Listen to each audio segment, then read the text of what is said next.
As far as Dachau is concerned, a lot of people have asked me, wasn't it a gut-wrenching experience and very emotional to see the dead bodies, the half-starved people? I mean, a lot of the people were, particularly the men, were like skeletons.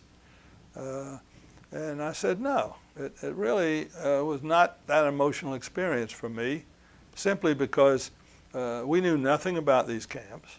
I didn't know whether this was the only camp like it. I didn't know how long the camp had been there. I didn't know the history of the camp.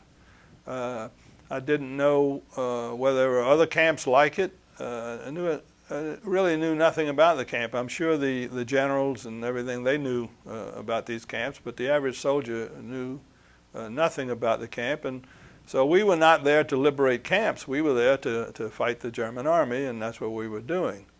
So it was really, it was only a few weeks later when I found out really what the Dachau concentration camp was all about, that I really understood the whole picture.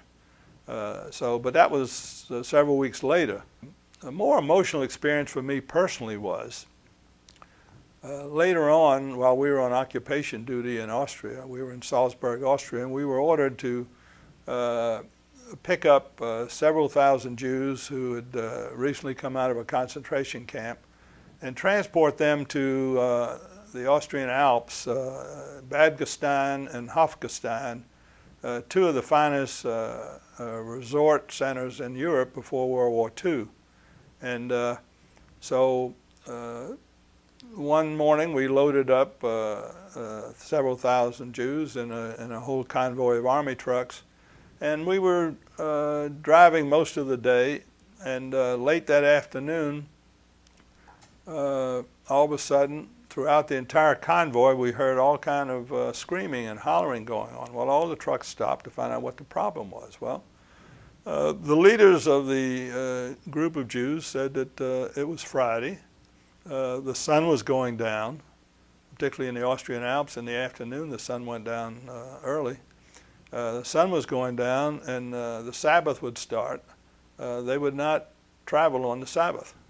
So those of us who were Jewish soldiers, we told them, we understand, but another 20 minutes or so, we'll have them in very fine hotels with hot baths and hot food and all the comforts and everything. And so what's the difference in another 20 minutes or so? And they refused to go. So they just sat down on the side of the road, and the army brought out blankets and field kitchens and managed to fix food for them and everything. And they remained there Friday night and all day Saturday. And when the sun went down Saturday, they got back in the trucks, and we took them the rest of the way. So to me, that was a more emotional experience than entering Dachau, because I felt that, at least in the case of these Jews, one of the things that probably helped them to survive was the fact that they had something to hold on to. They held on to their beliefs, and that was something that evidently gave them strength to hold on.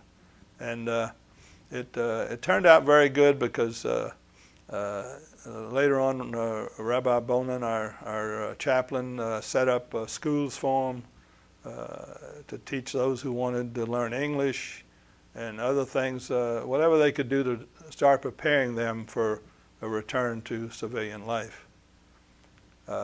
So anyway, that was my experience as far as Dachau, and a later event that, in my opinion, was more emotional to me than Dachau itself.